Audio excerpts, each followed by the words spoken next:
filósofos, bienvenidos de nuevo a vuestra orden. En esta serie de vídeos que iniciamos hoy con esta introducción y que va a tener en principio 6 capítulos, analizaremos los serios problemas que afronta el dogma científico cuando intenta penetrar en el profundo conocimiento de la realidad. Para ello, realizaremos un breve recorrido por la historia y la filosofía desde la antigüedad hasta nuestros días. Así que, sin más demora, nosco epi inquisitione. La historia del pensamiento científico, si es que nos enseña algo, es la necia locura que supone aferrarnos de manera tan firme a nuestras ideas. En ese aspecto, comparte el mismo mensaje que transmite la ancestral sabiduría oriental, que nos enseña precisamente la locura, ignorancia y la confusión que conlleva aferrarse a algo.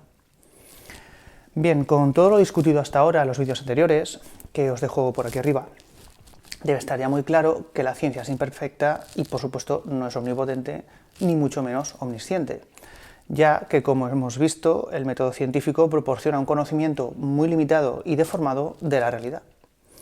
Por lo que tal conocimiento es en realidad apariencia de conocimiento, ordenada según ciertos modelos de representación científica.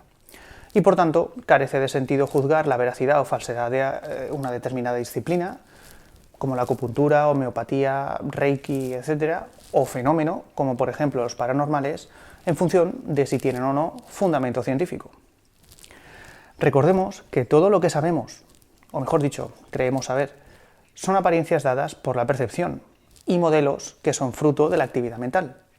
Pero nuestra percepción puede variar en función de nuestra cognición o ideas preconcebidas, como se demuestra muy claramente, por ejemplo, en ciertos experimentos hipnóticos.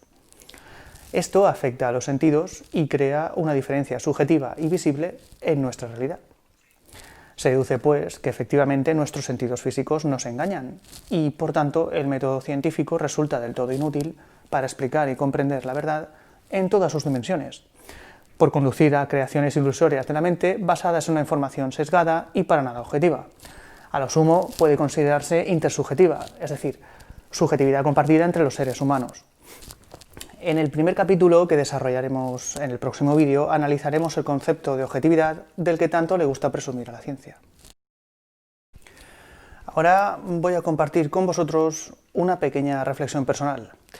Para ello vamos a teorizar sobre un supuesto hecho hipotético, tal como hace la ciencia, y como base de nuestra conjetura tomaremos la importancia que tiene la productividad para el sistema actual, es decir, la economía.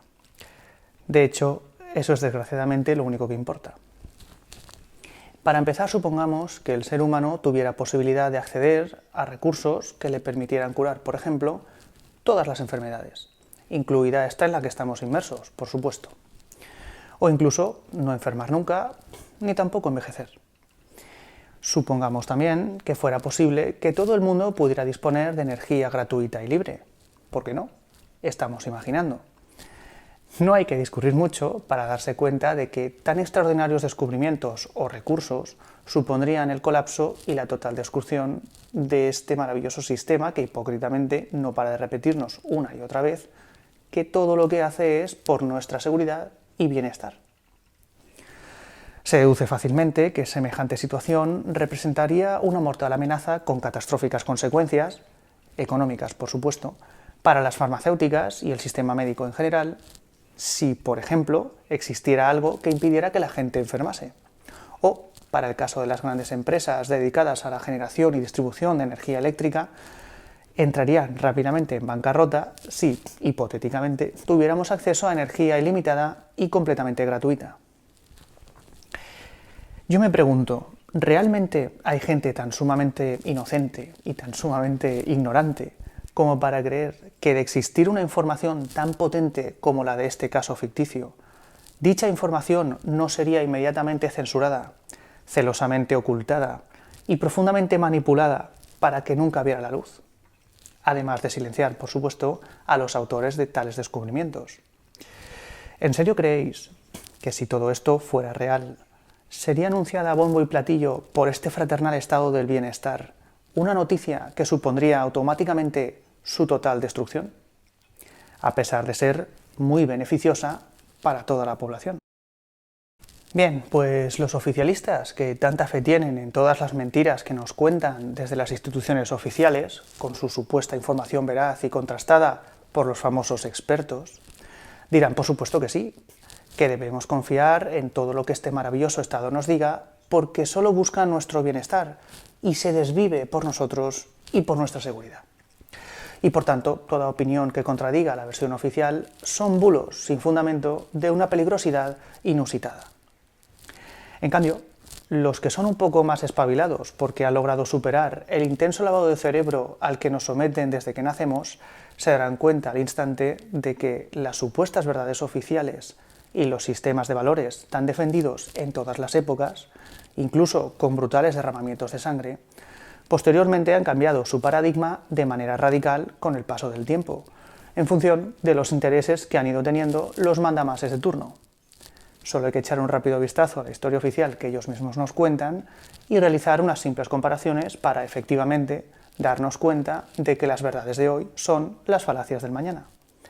Frase que desgraciadamente en esta pandemia vemos cumplida con estricta literalidad. Los males de la sociedad que el Estado tanto dinero y tantos recursos y tanta propaganda emplea para subsanarlos están creados precisamente por el propio sistema social. Nos pasamos media vida luchando por conseguir lo que los demás nos dicen que debemos obtener si queremos ser felices, y la otra media vida nos la pasamos quejándonos y maldiciendo todo lo que hemos obtenido porque descubrimos que en realidad nada de eso nos da la felicidad. Analicemos esto tomando como referencia un sector que nuestro querido Estado considera fundamental: la educación. Que el sistema educativo es un fracaso absoluto es evidente, solo hay que ver cómo va el mundo.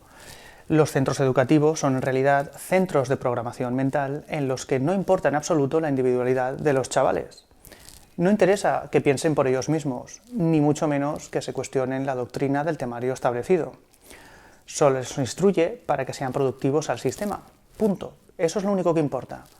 Además, los supuestos expertos en educación deciden realizar test psicológicos para enjuiciar la capacidad intelectual del alumno. Otra genialidad que carece totalmente de fundamento, puesto que el cociente intelectual se trata de una supuesta medida de algo que es completamente indefinido: la inteligencia. Por tanto, esta práctica tan habitual en los centros educativos resulta del todo inútil para el individuo, y lo único que puede provocar es un serio condicionamiento tanto del sujeto como de su entorno. Al final, la conclusión es la siguiente: si quieres gozar de un buen sueldo, buena reputación social y además tener vida, entonces no seas panadero, por mucho que te guste, porque vivirás para trabajar y para poder pagar a todos los chupócteros que sí han estudiado. Mejor hazte neurocirujano, astronauta o, ¿por qué no?, político, que en este último caso, si te lo ocurras, puedes llegar a serlo sin estudiar. ¿Es que acaso vale más un político que, por ejemplo, un barrendero? Porque la importancia del primero en cuanto a privilegios y sueldo está a años luz del segundo. Y sin embargo, todos sabemos cuáles son las nefastas consecuencias que se producirían si no hubiera barrenderos. Lo hemos visto cuando han salido a trabajar como protesta por las injusticias que este sistema inflige a su profesión. En cambio, si la mayoría de los políticos se quedaran quietecitos en sus casas en lugar de vivir mantenidos por los ciudadanos, en este caso ganaríamos todos. Tenemos el reciente ejemplo de Italia con el dineral que se va a ahorrar este país gracias al insignificante recorte de parlamentarios. Personalmente, nunca entenderé por qué existe esa astronómica diferencia de privilegios respecto del resto de los mortales. Lógicamente, como consecuencia de este enfoque, se produce una importante saturación de titulados universitarios que obviamente no encuentran trabajo y muchos de ellos se ven obligados a emigrar al extranjero. Todo este deleznable panorama crea tensiones en el entorno inmediato de los jóvenes, que por norma general suele ser el familiar, y les genera un debate interno entre lo que ellos quieren o les gustaría hacer, los afortunados que lo saben, porque la mayoría solo hace lo que hace porque algo hay que hacer. Decía que les genera un debate interno entre lo que ellos de verdad quieren hacer y las repercusiones sociales y económicas que se derivan de su elección. Esto crea profundos conflictos emocionales y psicológicos que los sumen en un desagradable estado de confusión, estrés y en muchos casos también ansiedad y depresión. Por supuesto, toda la incertidumbre que ensombrece nuestro futuro y la ineptitud de los políticos también es un fuerte factor de desmotivación y apatía. Otro de los principales problemas en el que los supuestos expertos en educación ponen mucho énfasis es esa enfermiza obsesión por socializar y estar pendiente de los demás. Esto está muy bien, pero nos estamos saltando un paso fundamental. Uno no puede ayudar al sediento si es incapaz de obtener agua, por mucho que empatice y socialice con él. Si no aprendemos a conocernos a nosotros mismos mediante la introspección, la reflexión y la meditación, jamás sabremos en realidad lo que es el respeto o el amor, por mucha ética o moral que se estudie. Esto solo puede entenderse de verdad cuando uno lo experimenta consigo mismo. Solo entonces estará en condiciones de poder proyectarlo hacia los demás. Pero para que estos nobles sentimientos se nos manifiesten en todo su esplendor, primero, cada uno de nosotros deberá tomar conciencia de sus propias emociones destructivas, como el miedo, el odio o la envidia. ¿Por qué? Porque entonces podrá experimentar en esos momentos de intimidad individual el grave daño que estas emociones causan a su propio cuerpo y a su propia mente, y entenderá que ese mismo sufrimiento tan devastador es lo que genera todos los males de la sociedad. No se trata de reprimir o negar todo aquello que no se ajuste al modelo ideal de personalidad que la sociedad y las religiones se han empeñado en crear. Al contrario, se trata de ser totalmente sinceros con nosotros mismos y aceptar que forma parte de nosotros. De ahí que, gracias a la manipulación del sistema, nuestra inclinación a creer que somos lo que creemos ser sea totalmente errónea. Una vez entendido esto, será tan grande la paz que inundará su ser que se sentirá impelido a compartir esta experiencia con los demás para que también puedan alcanzar tan noble éxtasis. Así nace de verdad la comprensión de lo que realmente es el verdadero amor y el respeto, y no los deformados conceptos que quieren embutirnos de forma académica. Por tanto, el cambio de todo lo que no nos gusta de la sociedad empieza por cada individuo que la compone, porque, como ya dijo Jung en 1959, en nosotros radica el origen de toda posible maldad. El problema es que en nuestro sistema educativo nadie nos enseña a mirar de frente esos sentimientos oscuros, para que podamos tomar conciencia de ellos. Y al final son nuestras propias tinieblas personales las que acaban creando una oscura sombra colectiva cuyos efectos se materializan en la corrupta y cruel sociedad que todos conocemos.